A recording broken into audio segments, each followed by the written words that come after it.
আমি মাওলার আযাবের ভয়, জাহান্নামের ভয়, কান্না করতে করতে নহরজারি করিয়া ফেলাইছে। কিছু কিছু পাথর আমি মাওলার আযাবের ভয় টাস টাস করিয়া ফাটিয়া যায়। এ পাথর হইয়াও যদি কান্না করতে পারে, সাহাবায়ে কেরাম যদি জান্নাতে টিকিট পাওয়ার পরেও যদি কান্না করতে পারে, আমার মায়ার নবী তার কলিজার টুকরা মেয়ে ফাতেমাকে নসিহত করে, জিবরাইল আমিন পর্যন্ত জাহান্নামের ভয় কাঁদে। আমার নবী ইন্তেকালের সময় তোমারে আমারে বলে নাই, সেই নবীকে বইলা তুমি আজকে কার পাগল হইলা? মালাকুল মউত যখন নবীর বুকে হাত রাখবে জান কবজ করার জন্য, নবী ডাক দিয়া বলেন, আজরাইল আমি অনুমতি দেব, কিন্তু আমার একটা প্রশ্ন এখনো বাকি। জিবরাইল আমিনের ভিতরে আসছে, ডাক দিয়া বলে, নবী আপনার কি প্রশ্ন বাকি?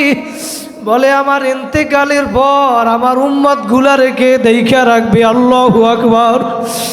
যেই নবী ইন্তেকালের সময় কলিজার টুকরা ফাতেমার কথাও বলে নাই, হাসাইন হুসাইনের কথাও বলে নাই, জিবরাইল আমিন এবার মাওলার কাছে গিয়া বলে, মালিক তোমার বন্ধু অনুমতি দেয় না, একটা প্রশ্ন বাকি আছে।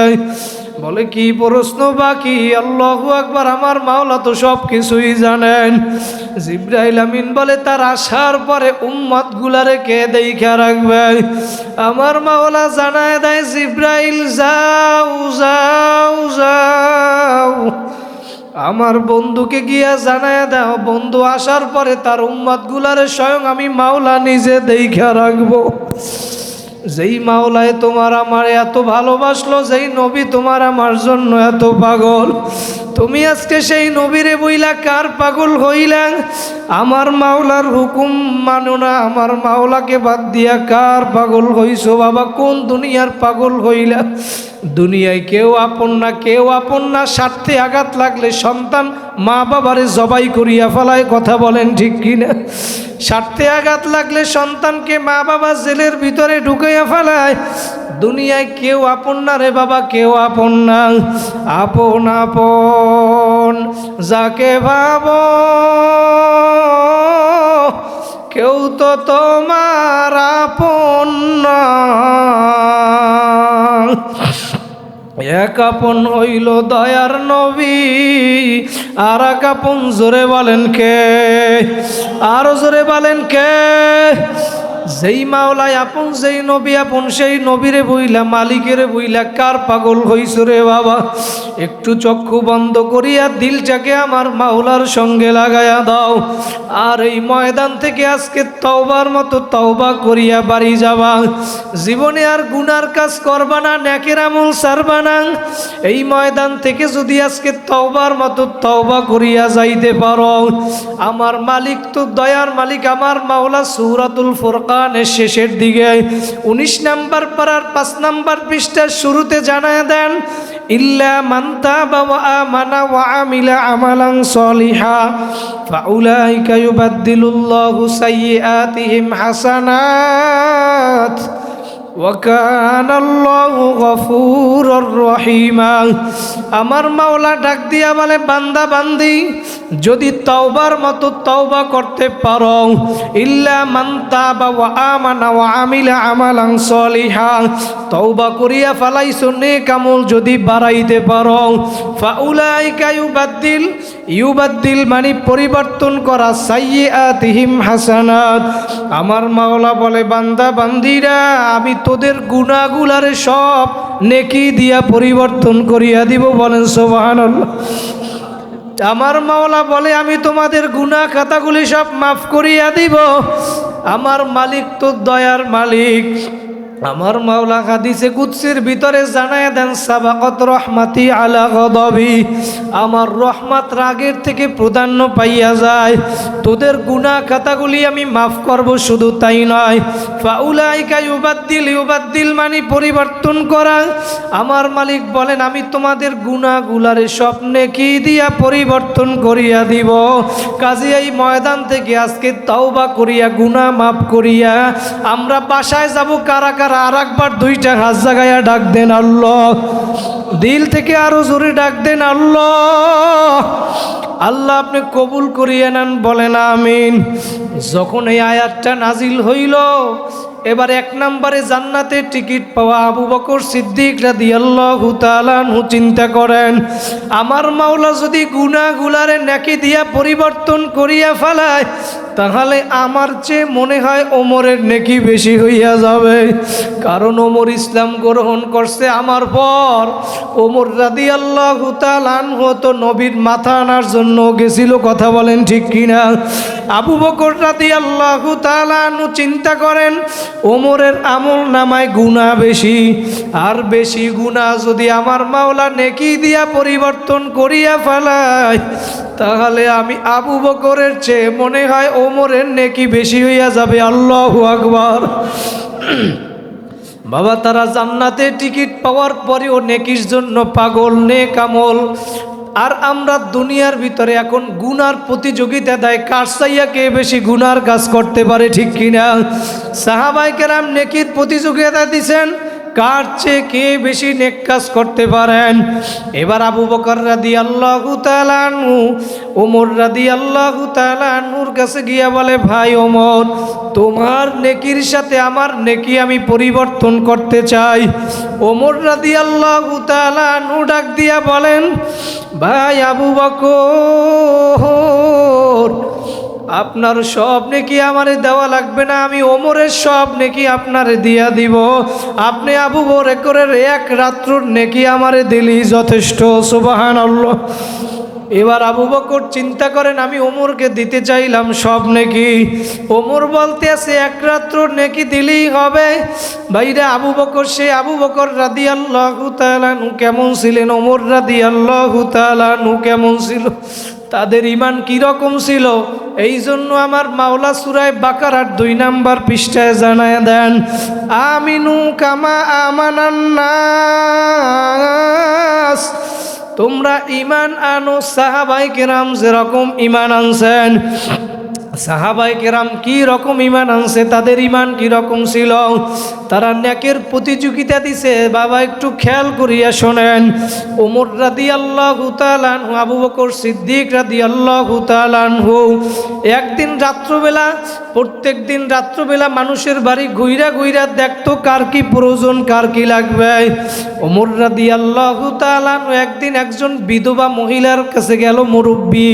এই মহিলার কাছে গিয়া সকালে ফজরের নামাজ পড়িয়া বলে, আম্মা, আমি আপনার একটু উপকার করতে চাই, আপনার বাসায় পানি নাই, পাত্রটা দেন, আমি আপনার একটু পানি আগাইয়া দিয়া যাই।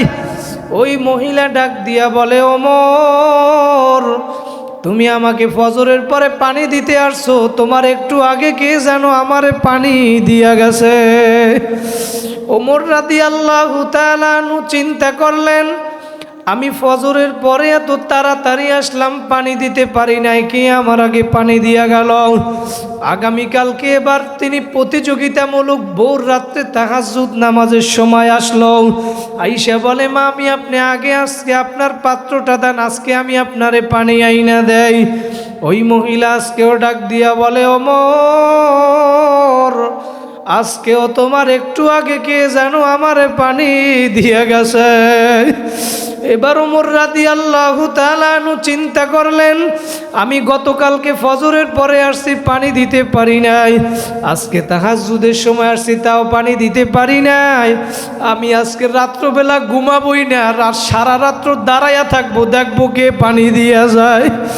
আজকে রাত্রবেলা এশার নামাজ পড়িয়া ওই মহিলার বাড়ির দরজায় দাঁড়ায়া রইছে। দাঁড়ায়া দাঁড়ায়া দেখে, যখন রাত্রবেলা আস্তে আস্তে রাত্র গভীর হইল, অন্ধকারের ভিতরে কে যেন আইসা পানি দিয়া যায়। যখন পানি দিয়ে যায়, এবার ওমর রাদিয়াল্লাহু তাআলা আনহু গিয়া ধরছে, দেখবে কে আমার আগে পানি দিয়া যায়।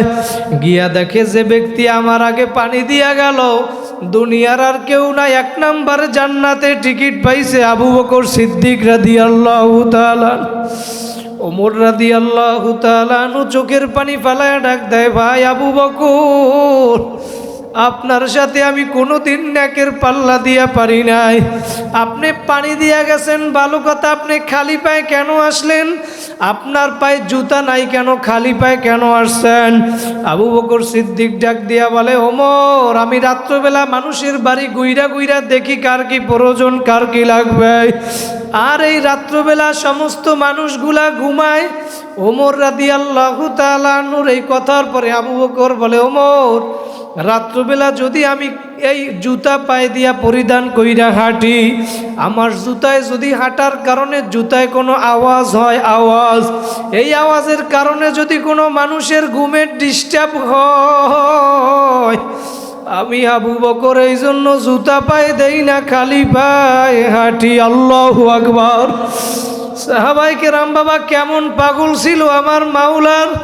আর আজকে সমাজের ভিতরে আপনাদের আমাদের সন্তানেরা, আমরা নিজেরাই দেখবেন বিভিন্ন অনুষ্ঠানে, খেলাধুলা, বিভিন্ন অনুষ্ঠানের ভিতরে এমনভাবে মাইক দিয়া, সাউন্ড বক্স দিয়া বিভিন্ন অনুষ্ঠানে গান বাজনা বাজায়। দিনের বেলা তো দূরের কথা, মানুষ রাত্রবেলা ঘুমাবে তো দূরের কথা, ওই গানের আওয়াজের কারণে কবরের মুদ্রাগুলা পর্যন্ত কাঁপতে থাকে। কথা বলেন ঠিক কিনা? এদের বিরুদ্ধে স্লোগান দিতে হবে। নবী বলে, মান রাআ মিনকুম মুনকারান ফালিয়ুগাইয়িরহু বিয়াদিহি ফাইল্লাম ইয়াস্তাতি' ফাবিলিসানিহি ফাইল্লাম ইয়াস্তাতি' ফাবিকলবিহি ওয়া যালিকা আদআফুল ঈমান। তোমাদের ভিতরে যখন কোনো গর্হিত কাজ হয়, খারাপ কাজ হয়, যদি শক্তি তারে হাত দ্বারা ফিরাইয়া দাও, শক্তি না থাকলে জবান দ্বারা পরিবর্তন করো, যদি জবান দ্বারাও না পারো অন্তর দ্বারা পরিকল্পনা করো কিভাবে পরিবর্তন ঘটানো যায়। কথা বলেন ঠিক কিনা? এর বিরুদ্ধে আওয়াজ তুলবেন কারা কারা? হাত জাগায়া ডাক দেন আল্লাহ নারায়ে তাকবীর। আল্লাহ কবুল করুক, বলেন আমিন। তাহলে বাবা নেক কাজ করা লাগবে না কি লাগবে না? ওমর রাদিয়াল্লাহু তাআলা আনহু কেমন ছিল ভাইরা? 2 নম্বরে যিনি জান্নাতে টিকিট পাইলেন, ইন্তেকালের আগ মুহূর্তেও নামাজ ছাড়ে নাই, নামাজ ছাড়ে নাই। তুমি আমি আজকে মুসলমান দাবি করো, আল্লাহু আকবার, কিন্তু নামাজ পর্যন্ত ঠিকমতো পড়ে না, আছে না নাই? এই জন্যই আমার মাওলা জানায় দেন, ওয়ালা তামুতুন্না ইল্লা ওয়া আনতুম মুসলিমুন। হে বান্দা বান্দিরা, মুসলমান না হইয়া কিন্তু কেউ কবরে আসবা না। এখন আপনি বলতে পারেন, হুজুর আমরা তো সবাই মুসলমান। আমিও বলি হ্যাঁ মুসলমান, তবে আমরা নামে কিন্তু কাজে মুসলমান হইতে পারি না। কথা বলেন ঠিক কিনা? দাবি করো মুসলমান কিন্তু নামাজ পড়ো না। তুমি দাবি করো মুসলমান, পর্দা নাই, হালাল হারামের পার্থক্য নাই, কাজের ভিতরে মুসলমানিত্ব নাই। এই জন্য বাবা আমার মাওলা জানায় দেয়, মুসলমান পরিপূর্ণ হইয়া তারপর কবরে আইস। কাজী আমার ভাইরা, ঈমান আনো সাহাবায়ে কেরামের যেরকম ঈমান ছিল। ওমর রাদিয়াল্লাহু তাআলা আনহু যখন ইন্তেকালের আগ মুহূর্তে যেই দিন উনি নামাজের ভিতরে দাঁড়ায়া গেছিল, মেহরাবের ওইখানে যখন আবু লুলু নামক ব্যক্তি লুকায়া ছিল, নামাজে দাঁড়ানোর পরে লম্বা ঘটনা, যখন উনি ছুরি দিয়ে আঘাত করলো, তার কাটিয়া যাওয়ার কারণে রক্তে সব ভাইসা যাইতেছিল। যখন রক্ত পড়িয়া ভাইসা যায়, তখনও কিন্তু ওমর রাদিয়াল্লাহু তাআলা নামাজ ছাড়ে নাই। যখন তিনি আর থাকতে পারে না দাঁড়াইয়া, তখন তার পিছনেই ছিল আব্দুর রহমান ইবনে আউফ। ওনাকে ডাক টান দিয়া সামনের কাতারে ইমামের মুসল্লায় দাঁড় করাইয়া ওমর রাদিয়াল্লাহু তাআলা এবার পাশে বইসা গেল। সাহাবায়ে কেরাম এবং নামাজ সাইরা ওমর রাদিয়াল্লাহু তাআলা আনুকে ধরবে, এই অবস্থা হইয়া গেল। এইটা ওমর রাদিয়াল্লাহু তাআলা আনু বুঝতে পারছেন। বুঝতে পাইরা ডাক দিয়া বলে, সাহাবীরা, নামাজ বাদ দিয়া আমি ওমরকে ধরতে আসবা না, আসবা না। আমি ওমরের জীবনও যদি চলিয়া যায়, তারপরেও তোমরা নামাজ ছাড়বা না। তারা কেমন নামাজের জন্য পাগল, নেকির জন্য পাগল, আমার মাওলার আযাবের ভয়, জাহান্নামের ভয়।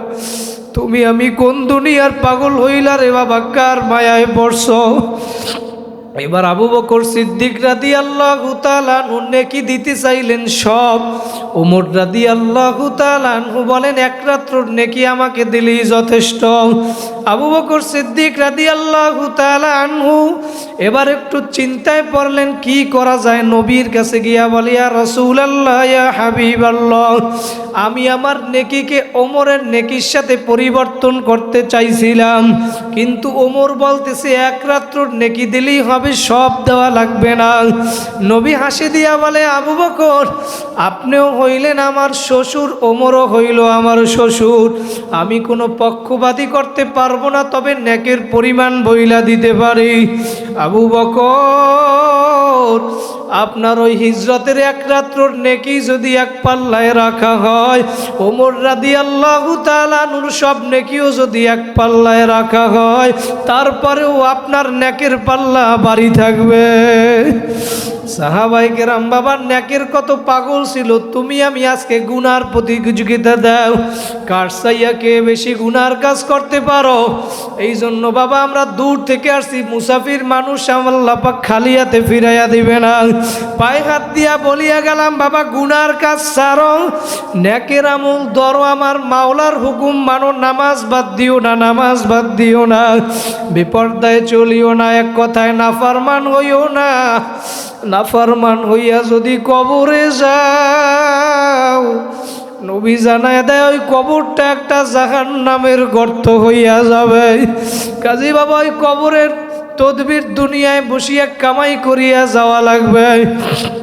দুনিয়ায় বসিয়া তুমি যা কিছু করো না কেন, দুনিয়ার কোনো পরীক্ষায় যদি একবার ঠগো আর একবার পরীক্ষা দিয়ে পাশ করা যায়, দুনিয়ার কোনো ব্যবসায় যদি একবার লস হয় আর একবার লাভবান হওয়া যায় কি যায় না, কিন্তু তোমার আমার যে আখিরাতের 5টা মামলা দাঁড়াইয়া রইল,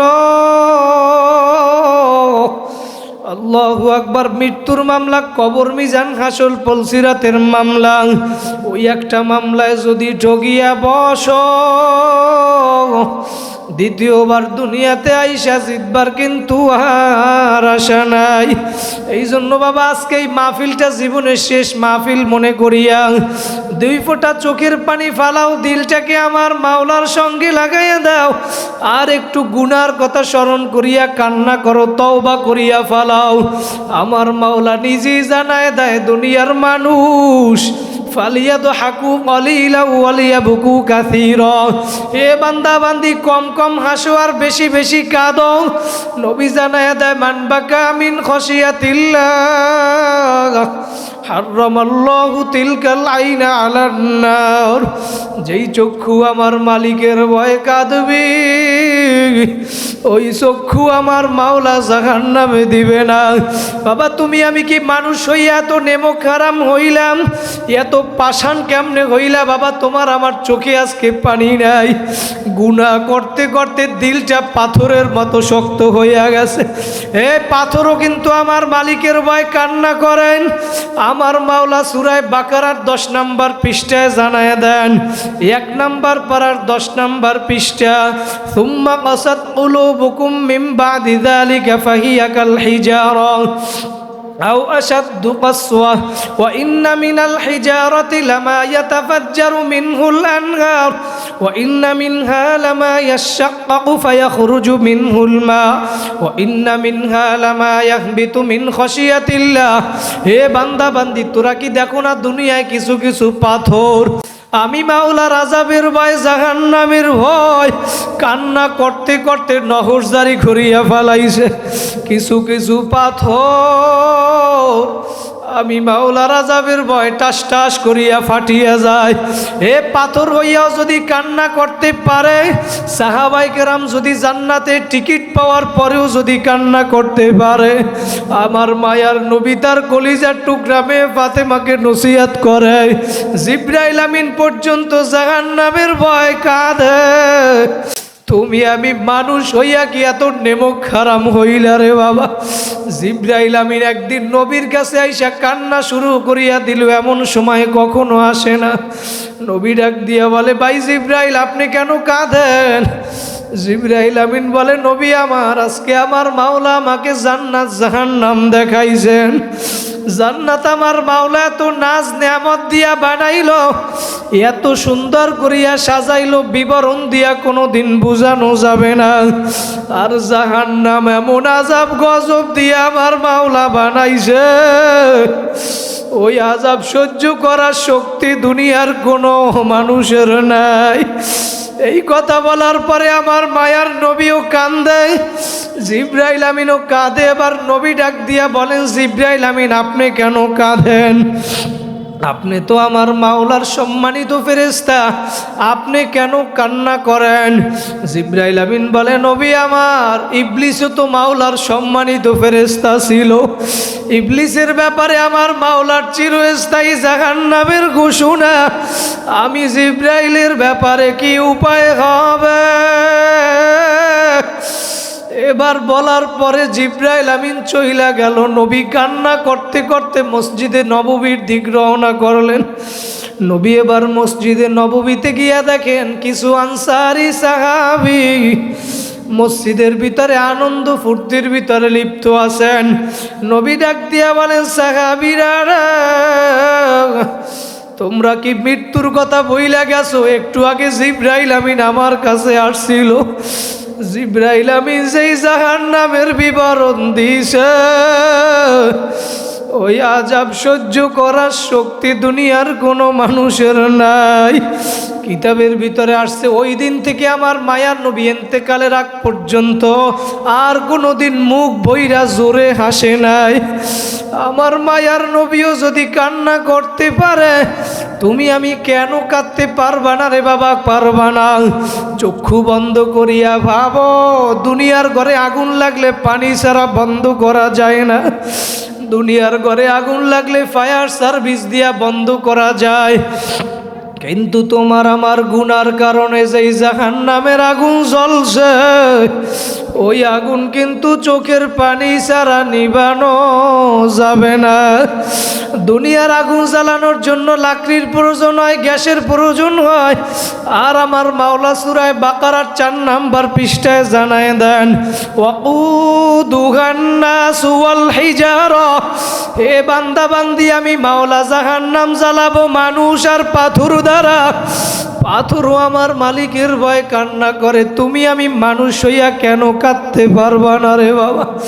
এরপরেও যদি কান্না না আসে, চক্ষু বন্ধ করিয়া ভাবো, কার মা নাই, কার বাবা নাই? কার মা বাবাকে 3 কান 5 কান সাদা কাপড়ের প্যাকেট বানাইয়া ওই কবরের ভিতরে ফালাইয়া রাখছো? একটু মা বাবার কথা স্মরণ করিয়া কাঁদো। মা বাবার কথা স্মরণ হইলে সন্তানের চোখের পানি পড়িয়া যায়, কারণ মা হইল দুনিয়ায় একজন আপন, স্বার্থ ছাড়া ভালোবাসে মা। এই যে বাবা, সারা দুনিয়ার মানুষ দেখলো গত পরশু দিনকে যেই বাসটা পদ্মা নদীর ভিতরে চইলা গেছিল, একটা ছোট বাচ্চা যখন উপরে আসলো, ওই বাচ্চাটা জীবিত আসার পরে সাংবাদিকদের কাছে বলতেছেন, আমার মা জানালার ভিতর থেকে আমাকে বাহির করিয়া দিছে, কিন্তু আমার মা আসতে পারে নাই। যেই মা নিজের জীবন বাজি রাখিয়া তোমারে বাঁচাইল, ওই মা বাবার উসিলায় দুনিয়ায় আসছো সন্তান। আজকে কার মা বাবারে 3 কান 5 কান সাদা কাপড়ের প্যাকেট বানাইয়া কবরে ফালাইয়া রাখছো? বাবা, কত জায়গায় যাই, কত মানুষ বলে, হুজুর আমার মা নাই, বাবা নাই। ওই সিলেটে গেছিলাম, আমার এক মোহাব্বতের ভাই বলে, হুজুর আমার একটা বড় বোন দুনিয়া থেকে বিদায় হইয়া গেছে, 5 বছরের একটা বাচ্চা রাইখা গেছে। বাবা, বুঝাবার জন্য বলি, মিথ্যা কোনো কথা না। ওই বাচ্চাটা বলে, হুজুর রাত্রবেলা আমার ছোট বোন ওর খালার কাছে ঘুমাইতে দিলাম, কিন্তু হুজুর আমরা রাত্রবেলা সবাই ঘুমাই, এই বাচ্চাটা ঘুমায় না, শুধু মা মা কইয়া ডাক দেয়। কারণ এই বাচ্চাটা ছোট হইলেও বুঝতে পারে এর মায়ের শূন্যতা, কারণ ডানে বামে খালা, মামা, ফুপু, চাচা, আত্মীয় স্বজন দেখা যায়, কিন্তু একজন নাই, সে হইল মা। বলে হুজুর একদিন রাত্রবেলা বাচ্চাটারে আমরা ঘরে খুঁজিয়া পাই না, প্রায় ভোর রাত্রে 3টার দিকে হুজুর উইচা দেখি আমরা দরজাটা খোলা। এই 6 বছরের বাচ্চাটা দরজাটা খুলিয়া হুজুর আমরা খুঁজতে খুঁজতে যাইয়া দেখি এই 6 বছরের বাচ্চাটা মসজিদের পাশে ওর মায়ের কবরের উপরে শুইয়া রইছে। মায়ের কবরের উপরে শুইয়া শুইয়া কান্না করে, ডাক দিয়া বলে মা তাকাইয়া দেখো আমারে আর কেউ আদর করে না। বলে হুজুর আমি ওরে একটা নতুন জামা কিনিয়া দিলাম, সান্ত্বনা দেওয়ার জন্য বলে নতুন জামা কিনিয়া দিলাম। এবার এই 6 বছরের বাচ্চাটা জামাটা হাতের ভিতরে নিয়ে বলতেছে মামা এই জামাটা পরিধান কইরা প্রথমে আমার আম্মুকে আমি দেখাতে চাই। বলে হুজুর আমি কি করব? সান্ত্বনা দেওয়ার জন্য ওকে ওর মায়ের কবরের পাশে নিয়ে গেলাম। এবার এই 6 বছরের বাচ্চাটা নতুন জামাটা পইরা ওর মায়ের কবরের পাশে ঘুরে আর ডাক দিয়া বলে মা তুমি তাকাইয়া দেখো আমি নতুন জামা পরছি। কার মা নাই বাবা নাই চোখের পানি ফালাও। এই ময়দান থেকে কেউ মাকে মা বলিয়া ডাক দিবা বাসায় গিয়া, কেউ বাবারে বাবা বলিয়া ডাক দিবা। আবার এমন হতভাগাও আছে যার মাও নাই বাবাও নাই, কার মা বাবা নাই। এইখানে অনেক মাদ্রাসার ছাত্ররা আছে, উস্তাদরা আছেন। একটা ছাত্র উস্তাদের ভিতরে আমার মাওলা মায়া লাগাইয়া দিছে, রাডার লাগাইয়া দিছে, সেন্সর। একটা ছাত্রকে যখন একটা শিক্ষক যখন উস্তাদ ছাত্রকে যখন একটা বেতের আঘাত করে, ওই ছাত্রটা যখন কান্না করিয়া ফেলায়, উস্তাদ তখন সহ্য করতে পারে না। পরে আবার ছাত্রটাকে ডাক দিয়া বলে ভুলে তোকে আমি মারিয়া ফেলাইছি। এবার উস্তাদটা পাশের রুমে গিয়ে আবার একলা একলা কান্না করে। মা সন্তানের জন্য কত মায়া মায়া। বাবা আমি বুঝাবার জন্য প্রায় বলি, ওই যে 2014 সালের দিকে পদ্মা নদীতে একটা লঞ্চ ডুবছিল, ওই লঞ্চের ভিতরে আমাদের বরিশালের পটুয়াখালীর আবদুল্লার একটা সন্তান ছিল। আবদুল্লাহ নামে একটা সন্তান গার্মেন্টসে ঢাকায় চাকরি করে। ওই সন্তানটাও লঞ্চের ভিতরে ডুবিয়া গেছিল। ওর সত্য ঘটনা পত্রিকায় দিছে, আমরা ভিডিও দেখছি বাবা। ওই লঞ্চটা যখন ডুবিয়া যায় তখন ওই বাচ্চাটা মাকে ফোন দিছে, মা তুমি টেনশন করিও না। মাকে বলে নাই, বলে আমি ঢাকায় পৌঁছাইয়া তোমাকে ফোন দিব। কিন্তু সন্তান যখন বিপদে পড়িয়া যায় দুনিয়ার ভিতরে আগে জানে মা, কথা বলেন ঠিক কিনা? যখন ওই লঞ্চটা তুফানের ভিতরে পড়ল, মায়ের মনটা কেমন জানি ছটফট করে, ছটফট করিয়া ফেলায়। এবার মা একবার টিভি ছাড়ছে খবর দেখার জন্য, খবরের নিচে ব্রেকিং নিউজে দেখছে লেখা উঠলো ওই পিনাক 6 লঞ্চ পদ্মা নদীর ভিতরে ডুইবা গেছে।